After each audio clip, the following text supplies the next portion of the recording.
Hello, my name is Jeff Orrock. I'm the meteorologist in charge here at the National Weather Service office in Wakefield, Virginia. I'd like to spend just a few minutes today talking about an interface that's been around for a little while, known as the Marine Weather Portal.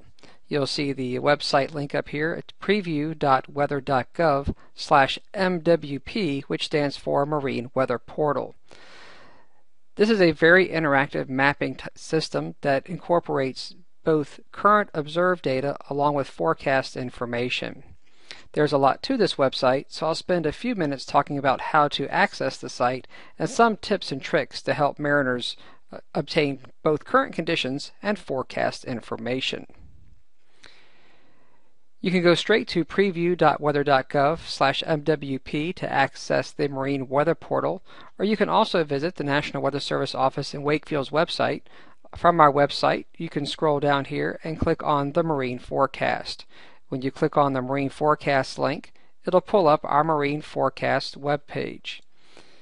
It'll say National Weather Service Wakefield Marine page. Scrolling down the page, you'll see a link here that says Experimental NWS Portal. This right here will take you to the National Weather Service Marine Weather Portal. Once at the Marine Weather Portal, it'll look something like this. It may initially come up more zoomed out, but you can use your zoom controls here in the upper left-hand corner or even the wheel on your mouse to zoom the map in and out. It will default with all the current observations from across the region based on your zoom.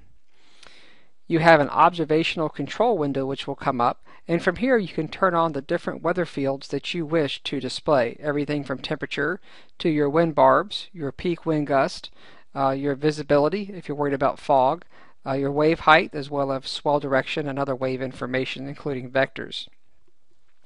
When you minimize this observational control, it looks like it disappears and it can be hard to find, but down here in the lower left hand corner is where it has gone to. You can click on it and pull back up your observational controls. You can control the size of your icons. You can make them larger, you can make them smaller. You can also change the density, so how many are actually displaying. The winds can be changed from miles per hour into knots, and the temperatures from Fahrenheit to Celsius. So you can tailor this observational display to meet your needs. I'll go ahead and minimize it and push it out of the way for the moment. When accessing current weather conditions, you can just mouse over the location. For example, we see here at the Norfolk Naval Station, there is a temperature of 65 degrees, the wind's northeast at 10 miles per hour, and there is about a 1.5 visibility and fog. If I mouse over the location, it will give me all of the information for the current hour at that location. I can go to the graph, and I can actually graph the different weather elements, whether it be temperature, wind gust, wind direction. I can turn on whatever I like. I can zoom on to various parts of the graph. As I mouse over the graph, it'll give me the information for that time frame. So this becomes interactive as well. Going out to an offshore buoy, you can do the same thing for the buoys. I can come over here, I can click on the buoy, and then I can get the current conditions and then also graph the information. I could get wind direction, wind speed, as well as the peak wind gusts. Once again, this information will be interactive, and I'll be able to zoom in to that parts of the graph that I'm most interested. From this web interface here, you can also turn on radar data as well as satellite information. And you'll notice the hazards are already turned on. We'll come back to that here in just a minute. To turn on the different features of the different layers, you can just come over here and simply click on this little plus. You'll see there it says turn layer on or turn the layer off. If I click on the radar, you'll see it actually turns the radar on. There is quite a bit of precipitation on the radar at this moment. I can zoom out just so we can see the bigger picture of what the precipitation looks like across the region. And you'll notice as the radar data updates, you do have some controls up here. I can actually loop the radar and put it into motion. I can control how fast the loop is scrolling. I won't do that now for time purposes, but you can control this radar display and make it loop faster or slower.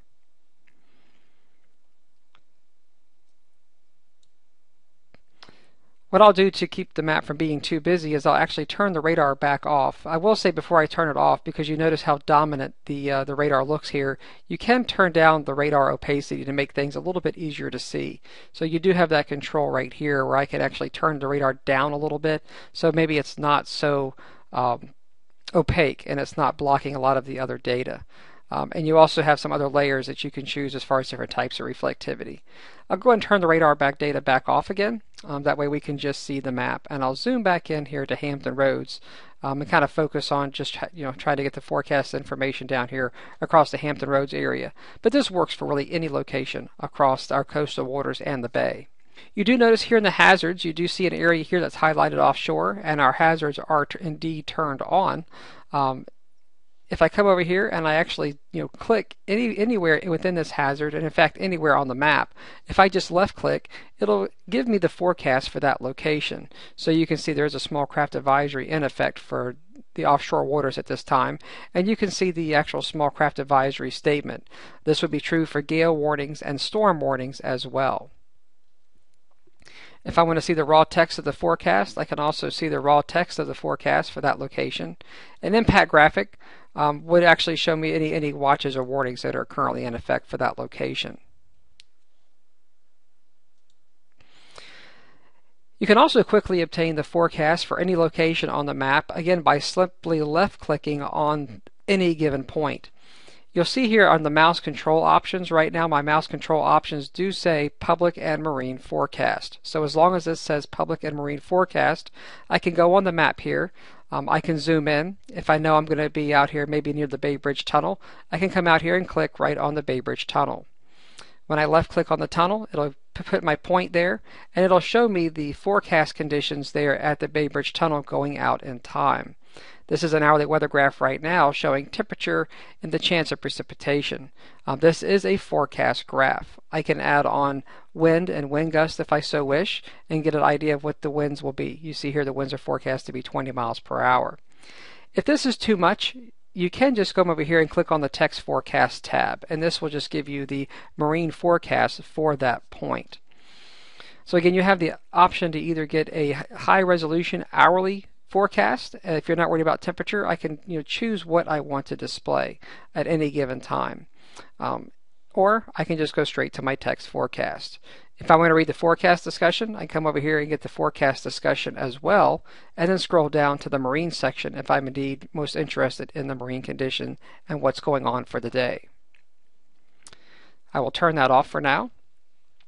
Now notice the map at this point is just a regular streets map that you might expect on any type of a mapping type of a system. Now for mariners, we know that there are some very specific locations that folks are most interested in, and you can turn on a nautical chart, which can make life a little bit easier, especially if you're going to certain buoys or certain locations that are marked on a NOAA chart. To pull up the NOAA chart, you come over here to where it says More Layers. Click on More Layers, and it opens up a whole set of options here in this drop-down window here in the lower left-hand corner. You'll notice there is a marine folder, so I can open up the marine folder. These are some marine map overlays that you can choose from. Nautical charts right here by NOAA, you can turn those on. And notice now the nautical chart comes up for the bay and the coastal waters. As you zoom in, you will see more information come available within the nautical chart. So if I know I'm going to be going out here, and let's say I'm going to be fishing somewhere offshore, I can move the map, I can go further offshore, and I can select any location that I wish. So for example here, we'll say we know we're going to be up here fishing maybe near the middle grounds here, up off of Cape Charles. So we can come up here, we can just click on if we know exactly where we're going to be going, click on a location on the map, and again, the forecast comes up. I can get the hourly weather graph or the text forecast for that given location. Notice there's no watches or warnings currently in effect for this spot, and you see watches or warnings in effect in this upper box here. Whereas if I move offshore and I know maybe I'm going to be fishing a little bit further offshore, let's say I know I'm going out here to this point here, I can click on the point and I can get the forecast very quickly for that location as well, where there is a small craft advisory in effect. Now that's the forecast for an individual point. You can get the actual point forecast, and I'll move my map and kind of center it here a little bit. You can also obtain route forecast. A route forecast is where if you know you're traveling from point A to point B, you can actually drop waypoints on the map, which is similar to as if you're making waypoints in a GPS and you're going to be traveling from one location to another. You can do it in this system as well. The way this works is we'll zoom in just a little bit.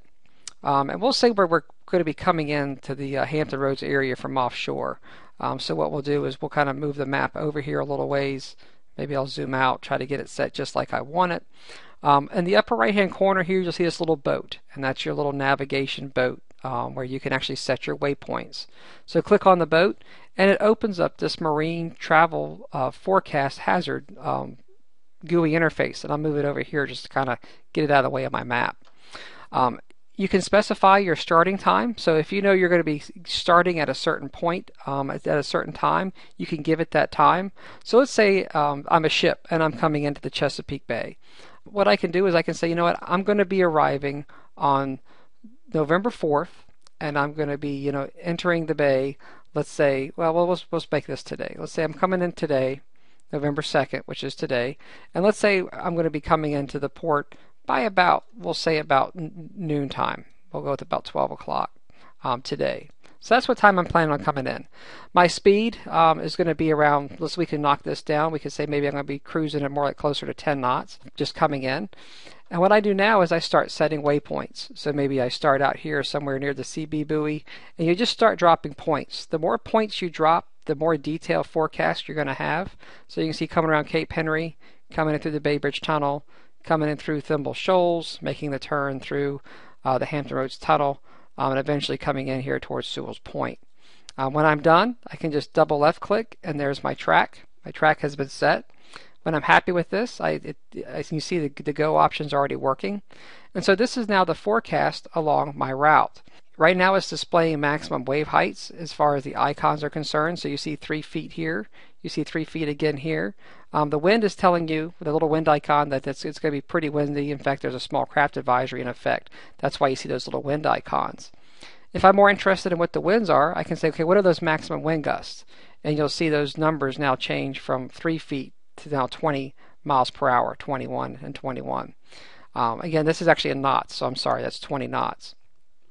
Another neat feature of this is you can actually mouse over the individual segments of the forecast, and it tells you what the forecast conditions are during the time that the system believes you will be making that trek.